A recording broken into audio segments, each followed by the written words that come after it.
Voici le troisième numéro du Dessous des cartes que nous consacrons à l'Inde. Aujourd'hui, je vais vous parler de la guérilla maoïste qui existe sur ce territoire.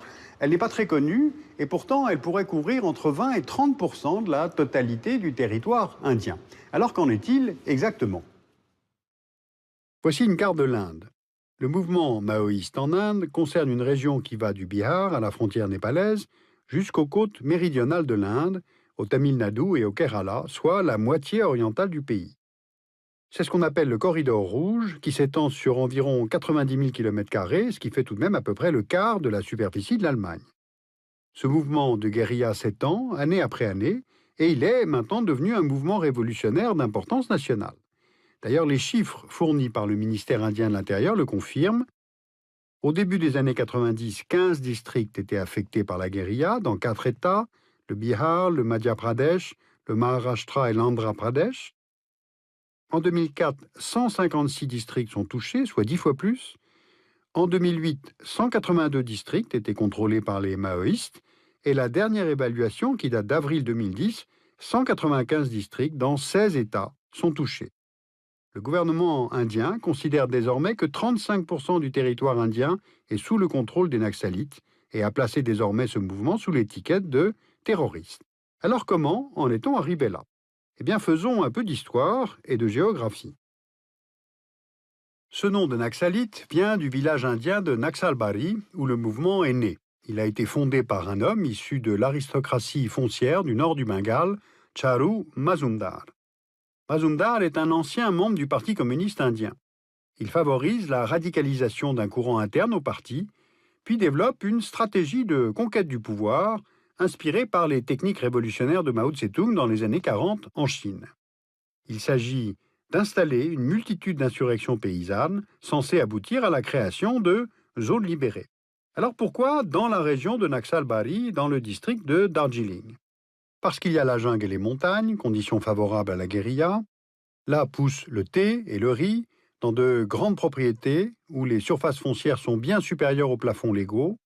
Là, la main-d'œuvre est agricole, principalement tribale, et elle a une tradition de soulèvement depuis la période coloniale. Les tribus ou adivasi étant moins insérées dans le système social hiérarchique que les castes de cultivateurs, ce qui explique une capacité de révolte contre les grands propriétaires plus élevée que chez les autres populations paysannes. Dans ces campagnes reculées, Mazumdar s'appuie sur ces tribus exploitées et dépossédées pour mettre en route une révolution et conduire la terreur rouge, c'est-à-dire une tactique d'assassinat de grands propriétaires fonciers, de policiers, et pour se saisir de zones restreintes, mais dispersées à travers le pays. À partir de 2004, les maoïstes s'imposent militairement dans les zones tribales du centre-est, puis ils cherchent à asseoir leur mouvement dans les États voisins, comme au Karnataka, au Kerala, au Tamil Nadu, en Uttar Pradesh et au Bengale occidental, et il s'agit pour les Naxalites d'étendre leur sphère d'influence afin de renforcer leur présence au cœur du corridor rouge et de libérer, entre guillemets, ce qu'ils appellent la CRZ. La CRZ, c'est la Compact Revolutionary Zone, qui s'étend du Népal jusqu'à l'Andhra Pradesh, au sud du pays. Créer une telle zone a deux objectifs. Faire la jonction avec les autres groupes maoïstes qui opèrent en Asie du Sud, comme le Parti communiste du Bhoutan ou celui du Népal. Par exemple, l'est du Népal a 735 km de frontières communes avec l'État indien du Bihar.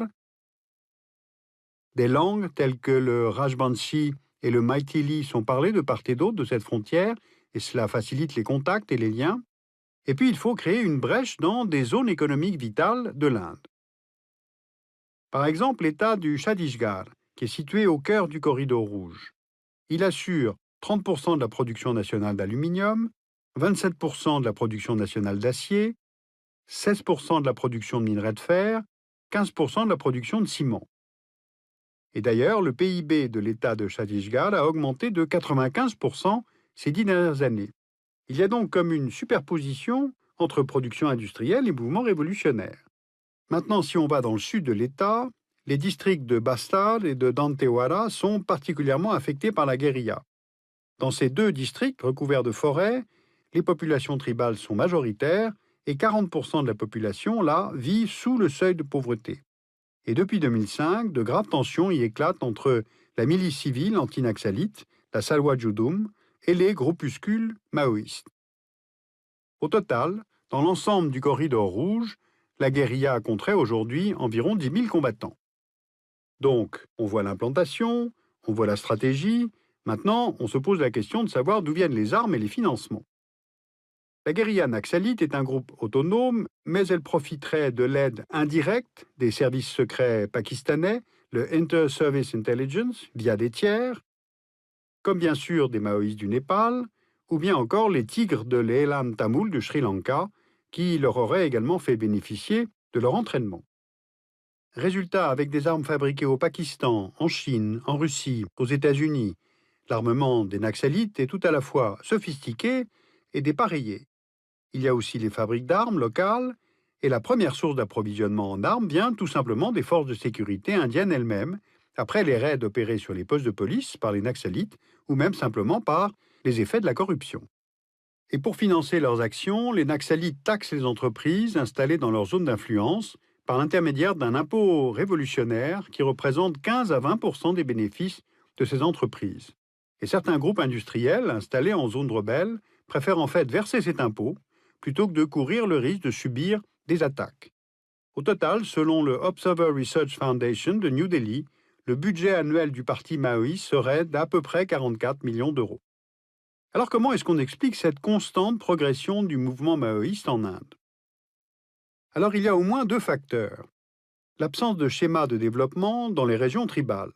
Par exemple, dans les régions riches en ressources, minerais ou forêts, comme le Bihar ou le Jharkhand ou l'Orissa, l'absence de croissance économique dans les régions tribales sont une des raisons qui favorisent le développement du mouvement naxalite. Et on s'inscrit alors dans un cercle vicieux. Les zones de violence contrôlées par les naxalites deviennent impossibles à développer, donc pas de mines exploitées, pas de construction de routes, d'écoles, ce qui maintient les populations en état de non-développement et donc les prédispose à rejoindre la guérilla qui en retour menace l'économie indienne. Alors évidemment, on tourne en rond puisque le ministère de l'Intérieur de l'Union estime que la moitié des 50 districts indiens les plus riches en minerais sont affectés par la violence naxalite. Le deuxième facteur est plus récent et il est lié à la création de zones économiques spéciales. Ces ZES sont des enclaves où les entreprises n'ont pas à payer de droits de douane et jouissent d'avantages fiscaux et en infrastructure. L'objectif de ces zones franches est d'attirer les investisseurs indiens et étrangers et plus de 400 zones économiques spéciales sont en projet dans le pays. Mais l'implantation de ces zones entraîne le déplacement de milliers de ruraux, le plus souvent des paysans sans terre, des artisans, des petits commerçants, issus de la caste des Dalits, c'est-à-dire les intouchables, ou appartenant aux tribus, c'est-à-dire les Adivasi. On voit ici la concentration des zones économiques spéciales dans les États du Jharkhand, de l'Orissa et de l'Andhra Pradesh, autant d'États particulièrement affectés par les actions naxalites. Et il en est de même dans l'État du Chhattisgarh, où les groupes industriels Tata et Essar ont conclu un accord avec les autorités. Celles-ci se sont engagées à fournir des terrains pour l'installation de plusieurs mines et d'aciéries, et depuis, l'État fédéral cherche lui aussi à replacer ces zones rebelles dans le giron économique de l'État central. Ce qui fait que les impératifs économiques de l'Union indienne recoupent les impératifs sécuritaires. Le ministère indien de l'Intérieur lance donc en 2009 la plus grande offensive militaire contre l'insurrection naxalite pour tenter d'éradiquer, comme il le nomme, le péril rouge. Il s'agit de l'opération Green Hunt. L'offensive militaire est déclenchée dans les zones du centre et de l'est vers le Maharashtra, l'Orissa, le Bihar, le Jharkhand, le Chhattisgarh et surtout le Bengale occidental avec sa capitale Kolkata. Elle mobilise la police locale qui est associée à 100 000 paramilitaires. Le but est d'occuper militairement ces territoires afin que puisse s'y développer une activité économique. Dans la province de Chhattisgarh, la stratégie de l'armée indienne est de nettoyer, tenir, construire, c'est-à-dire faire en sorte que ces zones tenues par la rébellion soient libérées de la présence des guérillas. Résultat, depuis 2005, avec la création de la milice anti-naxalite, Salwa Judum, et l'opération Green Hunt, près de 1700 personnes sont mortes au Chhattisgarh.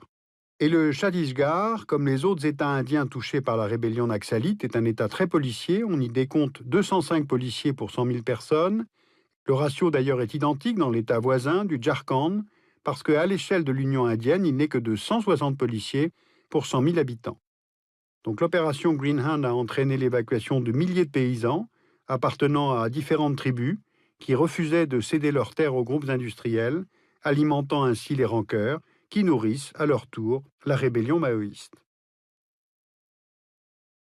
Voilà donc en résumé où en sont les choses. En 2011, la situation est jugée sérieuse par New Delhi, d'autant plus qu'elle traduit en fait très bien la situation de grand écart qui existe en Inde. Grande démocratie, forte croissance, économie mondialisée, grande civilisation indienne, bien entendu, et en même temps, près de 70% des Indiens vivent avec à peu près 2 dollars par jour. Alors les Naxalites nient toute légitimité aux autorités de New Delhi, ce qui ne favorise pas le dialogue entre les deux partis. Et puis les Naxalites étant au sens premier du terme un parti marxiste-léniniste, en fait nous avons découvert en conduisant ces recherches que Pékin n'apporte pas son soutien à cette guérilla maoïste. Alors sur ce thème, aux presses de Sciences Po, vous pouvez lire les milices armées d'Asie du Sud. Et puis dans Monde rebelle, consacré à l'Asie du Sud, de Laurent Gaillère, vous pouvez lire le chapitre qui concerne le maoïsme, et c'est aux éditions Michalon.